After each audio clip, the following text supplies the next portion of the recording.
hoy día esa parte de epidemiología que tiene que ver con lo que digamos es la parte operativa, con la parte de estadísticas de patologías frecuentes, ¿no? La otra parte lo ven en la parte de gerencia. Vamos a empezar conversando de algunas cosas que sí, pues en realidad no son tan agradables, en realidad son terminologías, conceptos que a veces incluso lo asumimos como que no debería ser para los médicos, eso es para el personal de salud no médico, decimos, pero lastimosamente pueden preguntar también. Y preguntan cosas muy puntuales, ¿ya? Y si uno no se ha dado la molestia de darle una miradita así, así sea de refilón, bueno, puede desperdiciar la oportunidad de algunas cosas, ¿no? Esto es lo primero que vamos a comentar. Ustedes saben que epidemiología en nuestro medio al menos está muy ligado a lo que es enfermedades infecciosas. Si estuviésemos en Europa, quizá hablaríamos de epidemiología de otro tipo de enfermedades, pero aquí todavía prevalece la patología infecciosa. Bueno, lo cierto es que para hablar de enfermedad infecciosa dentro del contexto epidemiológico, porque no vamos a hablar de otra cosa, de fisiopatología no vamos a hablar, es importante tener en cuenta esos componentes que vamos a mostrar ahora. Esto es eterna pregunta, le modifican de una u otra manera, pero el concepto siempre paran preguntando en los exámenes, ¿no? Esa triada, ¿no? Para que exista una enfermedad infecciosa, necesariamente tiene que haber un agente etiológico. Es obvio, si no, ¿cómo habría una enfermedad infecciosa? Cualquier enfermedad infecciosa tiene su agente etiológico. El VIH, el virus del VIH, la hepatitis B, el virus de la hepatitis B, la fiebre tifoidea, la salmonella tifi, la tuberculosis, el bacilo tuberculoso, la lepra, el Mycobacterium leprae, etcétera, etcétera. Toda enfermedad que se asume como infecciosa necesita un agente etiológico. Perfecto. Pero agente etiológico solo no va a producir enfermedad. Necesita, entre comillas, atacar a alguien. Ese alguien normalmente es el humano. Y cuando se comparte humano con huésped, hablamos del concepto de zoonosis, ¿no? Zoonosis son enfermedades que afectan a animales y eventualmente también pueden afectar a humanos. Entonces, este huésped puede ser no necesariamente humano, también puede ser un animal de otra especie, ¿ya? De otra especie. Y el ambiente es importante, ¿no? Para que no parezca palabreo, no es lo mismo hablar, por ejemplo, de un ambiente a 39 grados centígrados, selva baja, humedad, y de tal manera que eso puede servir, por ejemplo, para la transmisión de la malaria. Eso no se va a dar en Cerro de Pasco, otro ambiente, donde sí hay bartonela, por ejemplo. ¿Ya? Ese tipo de situaciones es importante. Entonces, la interacción de estos tres es lo que va a definir al final, ¿no? Cuando entran en desequilibrio, la presencia o no de una enfermedad infecciosa. Y ese concepto pequeño de agente, huésped, medio ambiente, de alguna manera lo paran preguntando en los exámenes, ¿ya? Tiene que haber un equilibrio necesario para que no haya enfermedad. Ejemplo, una persona que esté, por decir, hablando de malaria, en Iquitos, donde existe el anófeles, donde existe la malaria en sí, y está en un ambiente adecuado porque hay temperatura, humedad adecuada. Sin embargo, no todos los que están ahí están con malaria, o sea, están en equilibrio. Cuando se rompe ese equilibrio, ¿no? Empezamos a tener problemas. Ya, entonces cuidadito que este equilibrio entre agente, huésped y medio ambiente se da en el periodo prepatogénico, o sea, antes de la enfermedad, y eso es lógico. Ya, eso es lógico. ¿Ya? Cuidado que les pesquen con preguntas de ese tipo y uno diga, uy, no le entendí bien la idea. Periodo prepatogénico significa antes de la enfermedad, como su nombre lo indica. Y para que sea antes de la enfermedad, la lógica me dice de que estos tres están en equilibrio, por eso no hay enfermedad, ¿no? Otro ejemplo, bacteria intrahospitalaria como agente, digamos Pseudomonas aeruginosa, ¿ya? Una persona que ha ingresado por una fractura, esta es el huésped, posible huésped al menos, y el ambiente sería el ambiente hospitalario, están en equilibrio, porque esa pseudomona todavía no se ha metido. No hay enfermedad, periodo prepatogénico, ¿ya? Cuando ya hay una interacción a favor de la gente, ahí ya cambia la cosa. Entonces, esta triada de agente, huésped y medio ambiente, ¿ya? Debiera estar en equilibrio para nosotros hablar de que de alguna manera, digamos, estamos en el periodo prepatogénico. Ese concepto en el enunciado de algunas preguntas se ve. Le dice en el periodo prepatogénico de la enfermedad. Y cuando a veces pensamos que el tema no lo hemos leído, decimos, esto yo no lo voy a responder, pues, periodo prepatogénico de la enfermedad. Se hace referencia a eso antes de la enfermedad misma, ¿ya? Cuando hay interacción, ¿no? Miren, tiene que haber una interacción entre los tres. Por eso es que esa interacción, luego de que ha habido transmisión, esa interacción, ¿no? Viene a ser propiamente lo que es la enfermedad infecciosa, la interacción entre los tres. ¿Por qué hablamos de transmisión? Porque en una enfermedad infecciosa necesariamente debe haber transmisión, ¿ya? Y si hablamos de prevención, podríamos mantenerlo en equilibrio a los tres conceptos. Conceptos que no nos gusta mucho a la mayoría, me incluyo, pero es motivo de pregunta de examen. Y como es motivo de pregunta de examen, ni modo, pues hay que verlo. Hay que verlo. Y aquí está un ejemplito de la pregunta, ¿no? De las cosas feas que no nos gusta responder en el examen. Dice los tres elementos, y miren cómo lo menciona, los tres elementos que interactúan en el periodo prepatogénico de la historia natural de la enfermedad. A propósito, ¿qué cosa es historia natural de la enfermedad? Historia natural de la enfermedad es cuando nosotros vemos cómo evoluciona la enfermedad y no hacemos absolutamente nada. Les pongo un ejemplo. Hablemos de VIH. Veo desde que la persona se contagió, por ejemplo, y no hago absolutamente nada. Lo veo en el transcurrir de los años, cómo va desmejorando hasta el día que se ha muerto. Historia natural de la enfermedad. Si introducimos, por ejemplo, tratamiento con antirretrovirales, ya no es historia natural, ¿no? Y ahí la cosa cambia. Entonces, miren, ahí está la pregunta, creo que demuestra un poquito lo que estamos comentando. Dice los tres elementos que interactúan en el periodo prepatogénico de la historia natural de la enfermedad son, y ahí están las alternativas, una pregunta que en realidad es bastante fácil, solo hay que recordar lo que uno lo ha mirado así de refilón. Tampoco requiere que le den mucho tiempo, digamos, a esta parte, a este capítulo, ¿no? Pero lo necesario sí para recordar. ¿Cuál es la alternativa correcta, doctores? O sea, ambiente, agente y huésped, ¿no? Muy bien. Ya, a eso se refiere, periodo prepatogénico antes de la enfermedad. Miren, otra forma de preguntar. Ya, esta pregunta tampoco, no vayan a pensar que me la he inventado, ya. Revisen las preguntas que ya vinieron alguna vez. Miren lo que dice ahí. Dice, ocurre antes de las manifestaciones clínicas y depende de las condiciones del medio ambiente, agente y huésped. Sinceramente, quien no se ha dado la molestia de revisar se va a equivocar. ¿A qué se refiere? ¿Qué creen? A eso se refiere, ¿no es cierto? ¿O no? O será, miren, periodo de incubación, periodo clínico, periodo prodrómico, periodo patogénico subclínico, periodo prepatogénico. Acuérdense que en el periodo prepatogénico, antes de que se produzca la enfermedad, había un equilibrio entre las tres cosas, ¿no es cierto? A eso se refiere, a esa cosa tan sencilla y elemental, pero a eso se refiere. Dice, ocurre antes de las manifestaciones clínicas y depende de las condiciones del medio ambiente, agente y huésped. Respuesta entonces, periodo prepatogénico. ¿Ya? O sea, ya están presentes las tres cosas, pero aún la enfermedad no se da.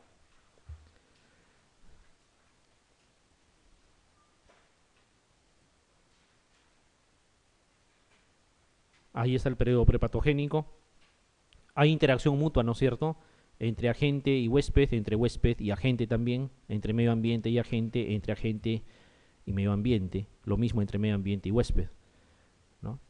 Entonces la interacción tiene que ser de 2 a 2 y también entre los tres. Por eso es que la triple interacción recién resulta como propiamente la enfermedad.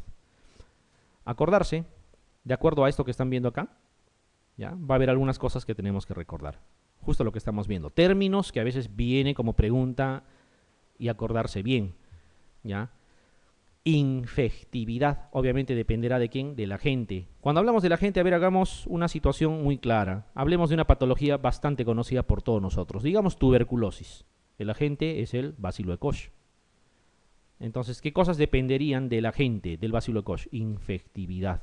Capacidad del patógeno, en este caso del bacilo de Koch, si lo ponemos como ejemplo, de invadir un organismo y provocar una infección. No está hablando de enfermedad, infección, por si acaso.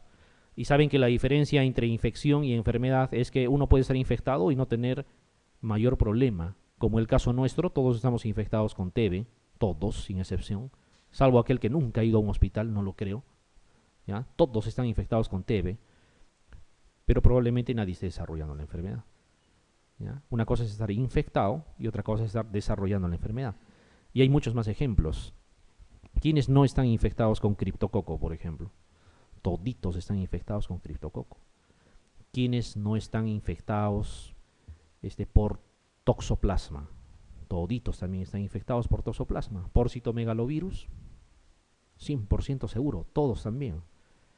¿Ya? Pero no significa que estén desarrollando enfermedad por citomegalovirus, que estén desarrollando una enfermedad por toxoplasma o por criptococo. Entonces, infección es una cosa y enfermedad es otra cosa. El mejor ejemplo de infección y enfermedad, ¿cuál es? Que así ustedes lo pueden visualizar. El mejor ejemplo para mí particularmente, para que se entienda, es el VIH. La persona se infecta, no se enferma todavía, está infectado, sí. Y aquellos ya que están con CD4 deprimido y haciendo enfermedades oportunistas y están hospitalizados y a punto de morirse, ellos están desarrollando la enfermedad. ¿Ya? Más o menos así. Entonces, ¿qué cosa es la infectividad? Es la capacidad que tiene el agente etiológico para ingresar, para infectar, no necesariamente producir la enfermedad. Y aquí viene un término ya, digamos, complementario al primero, que dice patogenicidad. Capacidad del microorganismo, de ese mismo, que podría seguir siendo el bacilo de Koch, para producir enfermedad en huéspedes susceptibles. Entonces, infectividad, y fácil por el nombre se pueden acordar, capacidad de infectar. Patogenicidad, capacidad de producir enfermedad. Y acuérdense que uno se puede infectar sin necesidad de desarrollar enfermedad. ¿Ya? Entonces, van muy ligados de la mano infectividad con patogenicidad. Sin embargo, hay que recordar que las dos cosas no equivalen exactamente a lo mismo. Patogenicidad va hasta la enfermedad, infectividad, como su nombre lo indica, solamente hasta la infección. Y hay otro término más por ahí, virulencia. ¿Ya? Virulencia. Capacidad del microorganismo, sigamos poniendo el mismo ejemplo, bacilo de Koch, de provocar daño orgánico una vez que se ha establecido la infección. O sea, cuanto más dañino sea, cuanto más agresivo sea, es más virulento. ¿Ya? Más o menos la cosa va así.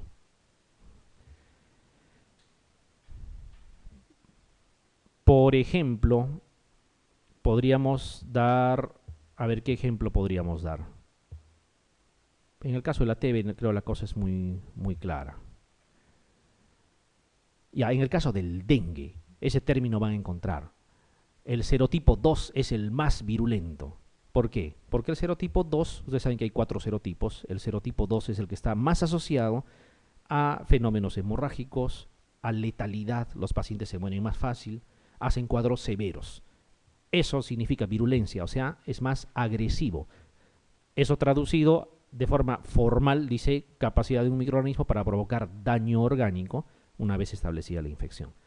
Entonces, virulencia es quien ataca más agresivo, causa más daño. Patogenicidad, producir la enfermedad, infectividad, solamente infectar. ¿Ya? Hay que diferenciar, por favor, esos términos. ¿Ya? Claro que en la vida diaria a veces usamos de forma indistinta. ¿No? A veces usamos de forma indistinta. Cuando ustedes piden anticuerpos, podría ser una pregunta de examen. ¿Ah? Si a mí me tocara plantear una pregunta, yo preguntaría así. No les diría marque el concepto de infectividad, sino les pondría como ejemplo para que puedan razonar un poco. Cuando miden anticuerpos, por ejemplo, contra toxoplasma, ¿qué están midiendo? Infectividad, patogenicidad, virulencia. ¿Qué están midiendo? ¿Qué creen? Infectividad nada más.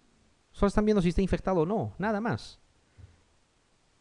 Entonces, cuando piden anticuerpos contra citomegalovirus, ya sea IgG o IgM, por ejemplo, solo están midiendo si la persona está o no infectada. Punto, nada más.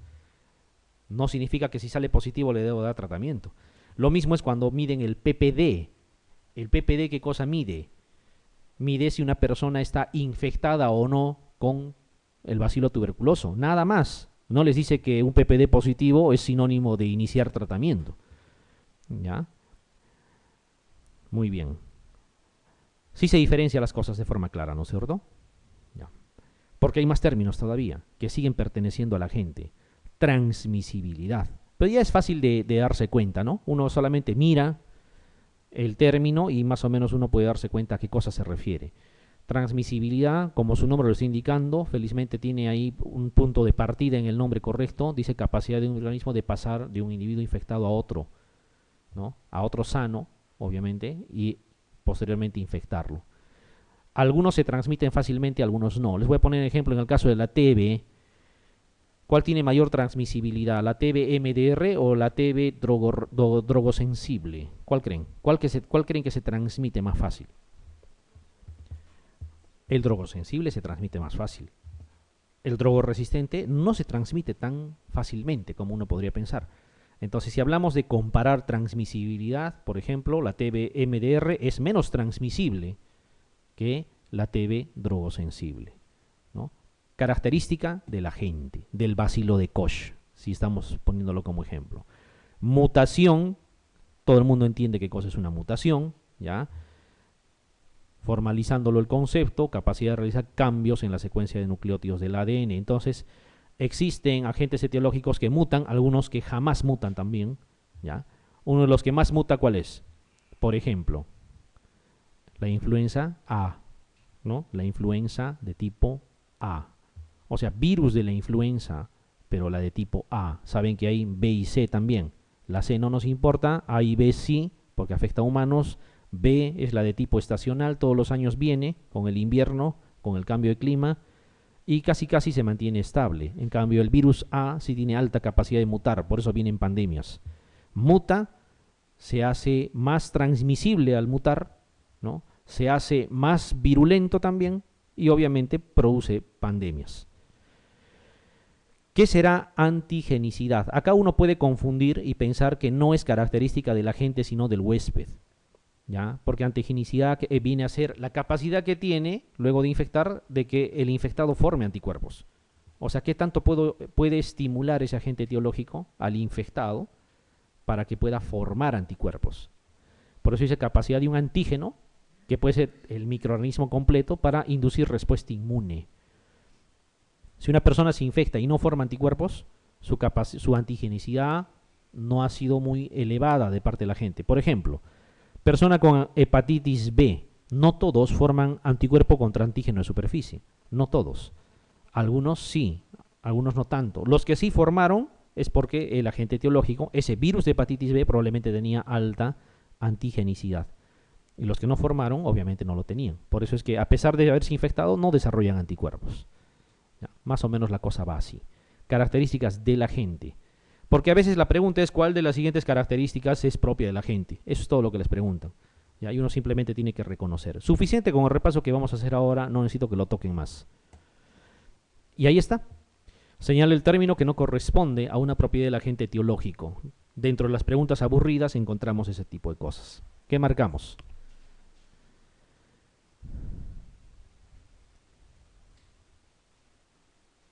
A ver, infectividad, hemos dicho que sí, ¿no? Capacidad de infectar. ¿Cuánta posibilidad, cuánta capacidad tiene ese agente etiológico de poder infectar? Mutación, ¿no? También es parte de las características. Susceptibilidad, ¿qué creen? ¿Pertenecerá al agente o al huésped? Lógico, es al huésped. ¿Y qué cosa más o menos podría ser susceptibilidad? Muchos se exponen y no todos se infectan. El más susceptible se infecta, el menos susceptible probablemente no pase nada. Más o menos eso va. Porque patogenicidad y antigenicidad sí es. Entonces la respuesta es la C. Muchos podrían sacarlo deduciendo, es cierto, pero mejor si saben el concepto. La virulencia de un agente infeccioso se mide a través de... Esta es una pregunta interesante. ¿Ya? Es una pregunta interesante. Un concepto.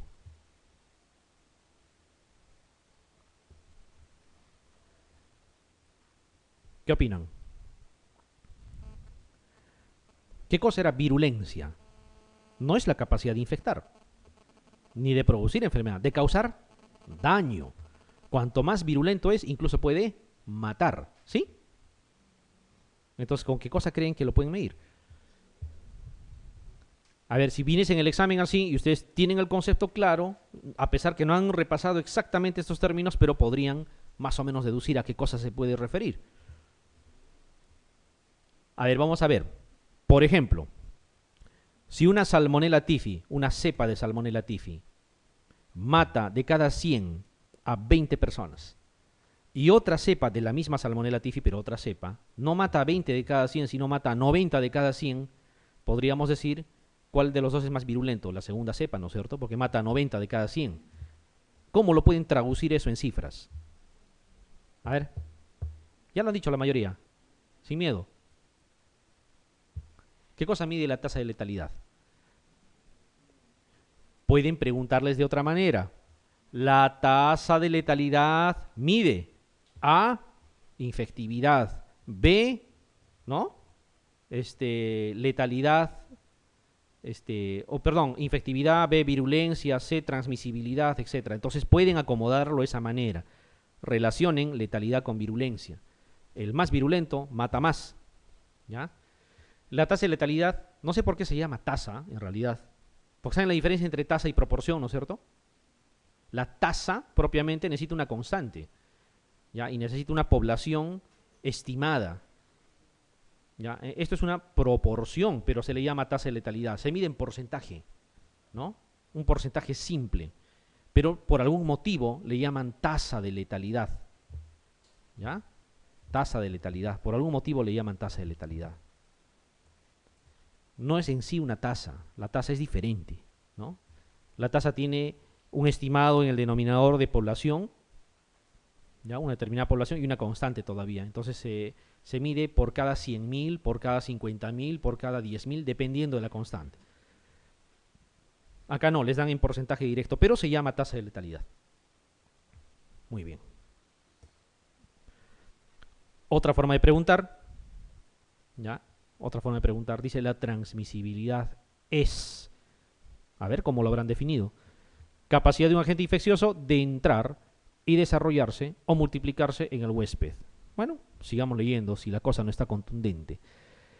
Es la capacidad de un agente infeccioso de modificar o variar alguna de sus características, ¿ya? O alguna de las características de su especie. Eso ya tendría que ver con otro concepto, ¿no? Eso más sería con mutación. El otro dice la capacidad de un agente de penetración en el huésped. Eso más que transmisibilidad, ¿qué sería?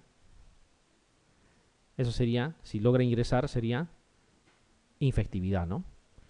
Capacidad de un agente infeccioso de pasar de un huésped a otro. Eso está mucho mejor. Y el otro dice la capacidad de un agente infeccioso de producir enfermedad en un huésped susceptible. La D va muy bien con el concepto de transmisibilidad, que simplemente es transmitir, pasar de un organismo a otro. Y la A, a ver, vamos a definirlo. Dice es la capacidad de un agente infeccioso de entrar y desarrollarse, ¿no?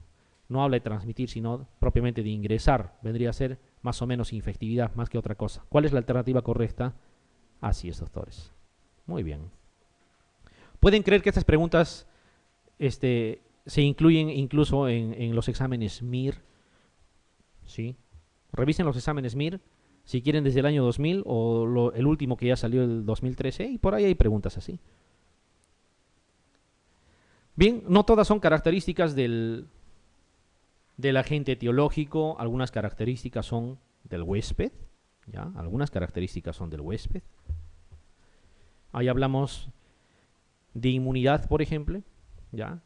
No es lo mismo una persona que sea inmunocompetente a que sea un inmunosuprimido. Las cosas cambian, ¿ya? Las cosas cambian. En un inmunocompetente, por ejemplo, puede infectarse y quizá no desarrollar la enfermedad. En un inmunosuprimido, infectarse es casi sinónimo de enfermarse, ¿ya? Justamente porque es inmunosuprimido. Hablando de infecciones, hablando de enfermedades infecciosas, obviamente, ¿ya? La susceptibilidad, que ya estaba claramente establecida en una de las preguntas, es una característica del huésped. ¿Qué tan susceptible puede ser o no? Tanto de infectarse o como de enfermarse o de presentar algún tipo de daño. Y está en relación tanto a la inmunidad, a la edad también, por si acaso, ¿ya? A la edad también. Herpes zóster, por ejemplo, ¿quién es más susceptible? Los de la tercera edad. Son más susceptibles que las personas más jóvenes. Virus sincitial respiratorio es más para menores de 2 años, por ejemplo, ¿ya? Y así más o menos podemos ir detallando. Lo mismo en el caso de género o sexo, ¿no es cierto? Hay enfermedades más prevalentes en varones y hay enfermedades más prevalentes en mujeres. En enfermedades infecciosas no se ve tanto esto, ¿ya? En autoinmunes, en otro tipo de enfermedades sí. Sin embargo, por ejemplo, Bartonella prevalece más en varones, por ejemplo. ¿Ya? Entonces, más o menos las cosas van así. La gestación es una condicionante para que también algunas enfermedades infecciosas desarrollen diferente que en el resto de la población. Les voy a poner un ejemplo. Una mujer de 20 años que tenga bacteriuria sintomática no es gestante. ¿Le conlleva algún riesgo? La respuesta es no. Pero una gestante, esa misma mujer de 20 años, gestante, que tiene bacteriuria sintomática, lo más probable es que si no se trata pueda llegar a hacer una pielonefritis en el embarazo. Entonces la gestación tiene mucho que ver. Por otro lado, la gestación también condiciona la reactivación o activación, si quieren, ¿ya?, de infecciones latentes. Hay que tenerlo presente. Un ejemplo es citomegalovirus, por ejemplo. No le va a causar daño a la paciente, pero sí al producto. Lo mismo, no es lo mismo toxoplasmosis en la gestación que una mujer no gestante. Entonces la gestación es una condicionante definitivamente. La raza tiene que ver también con algunas enfermedades infecciosas. Por ejemplo, en el caso el VIH-2, por ejemplo, VIH-2 no vemos en nuestro medio. El VIH-1 sí. Todas las características que conocemos del VIH es del VIH tipo 1. Ese desarrollo de la enfermedad en 10 años más o menos desde la infección es VIH tipo 1. El VIH tipo 2 es menos agresivo. El periodo de latencia es mucho más prolongado. Hay personas que pueden infectarse y hasta el día que se mueran, morirse por otra cosa, en muchas décadas y no haber desarrollado todavía inmunosupresión. Ese es el VIH tipo 2. Y el VIH tipo 2 no lo tenemos casi en nuestro medio. No lo tenemos prácticamente, no es zona. El VIH tipo 2 es más para zonas del África, por ejemplo, ya donde la prevalencia es alta. VIH tipo 2, por poner un ejemplo. El HTLV1, por ejemplo, es otra posibilidad. El HTLV1 se ve más en, si hablamos de razas propiamente, en la raza asiática. ¿Ya? Los asiáticos tienen alta prevalencia de HTLV1. ¿Ya? Malaria por falciparum. Ustedes saben que el esporozoito que ingresa al organismo humano para producir la malaria, primero se va a las células hepáticas, luego salen, hacen el ciclo eritrocitario y buscan los glóbulos rojos. Con la babesia pasa lo mismo. ¿Ya? Pero hablando propiamente de malaria falciparum, ¿no?, existen algunas deficiencias enzimáticas en algunas personas de forma congénita asociados a la raza que hacen que ese glóbulo rojo no tenga la forma común y corriente, ¿no? El ejemplo es de la deficiencia de glucosa 6-fosfato deshidrogenasa, por ejemplo, hace que el citoesqueleto del glóbulo rojo no tenga la morfología habitual, no es ese bicóncavo anucleado, es diferente. Eso hace que el parásito no puede ingresar con facilidad a ese glóbulo rojo. Entonces, personas que tienen esa característica, de alguna manera están protegidas de la malaria por falciparum. Y eso se ve bastante en personas oriundas de zonas del África, por ejemplo. Prevalece bastante la deficiencia de glucosa 6-fosfato deshidrogenasa. Por un lado les sirve para la malaria falciparum, pero por otro lado les expone a otro tipo de situaciones.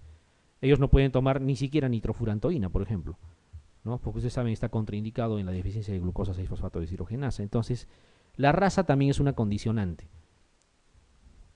Muy bien, más o menos la cosa es así, ¿ya? En lo que es características del huésped, la cosa es más simple, porque es lo que vemos a cada rato. Tenemos ya los conceptos muy bien definidos. En el agente, un poquito que había que repasar algunas cosas, porque no es algo que, digamos, manejemos en todo momento. Este es un ejemplo interesante. Sería una característica del huésped. Esta es una pregunta que siempre está presente. O lo pronuncian así o lo enuncian de otra manera, pero hacen referencia a ese grupo especial. La esplenectomía predispone a infecciones por. ¿Cuál es vuestra alternativa? ¿Por qué? Es la E, ni hablar, es estreptococo. Incluso por eso, antes de hacer la esplenectomía, uno tiene que vacunar, ¿ya? Uno tiene que vacunar contra Streptococcus pneumoniae, por ejemplo, ¿ya? ¿Qué es lo que sucede? Lo que pasa es que el vaso, ¿no?, actúa al final de cuentas no solamente para hacer la eritrocateresis, ¿no? Como sabemos, ni destrucción de elementos formes que ya no sirven en la sangre, sino también como, como un órgano de respuesta inmune. Y cuando retiramos el vaso, perdemos esa condición. ¿Ya? ¿Y contra qué cosa nos defiende más el vaso? Contra gérmenes encapsulados. ¿Ya? Entonces, ¿cuáles son los gérmenes encapsulados que ustedes tienen que reconocer de los más comunes? Uno es estreptococo, obvio. Por eso hay una cifra bien clara. Es 800 veces más frecuente la sepsis por estreptococo en un esplenectomizado que en uno que tiene vaso. No 8 veces más, 800 veces más frecuente. ¿Ya? Y esas sepsis vienen a veces ser sepsis letales, termina en el fallecimiento del paciente. Por eso tiene que vacunarse. Tiene que vacunarse. No es solamente estreptococo. ¿Cuáles son los otros gérmenes encapsulados habituales? Haemophilus influenza tipo B, otra bacteria, ¿no? No virus de la influenza, Haemophilus influenza tipo B. También tienen que vacunarse. Escherichia coli, germen encapsulado, bastante común.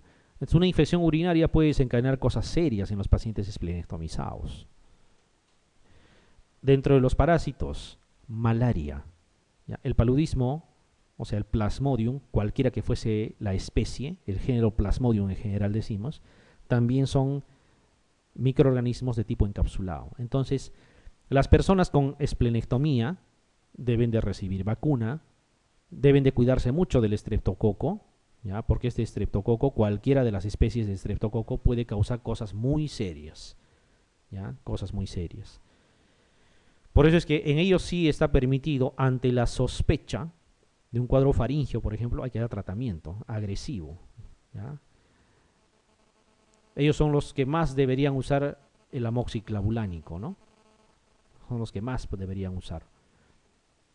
Entonces, esta pregunta hace referencia a ello. Otras cosas que se ha visto, por ejemplo, es qué vacuna es la más importante, por ejemplo, y tiene que poner la antineumocócica, obviamente, estreptococo neumoniae, en este grupo de pacientes, ¿ya?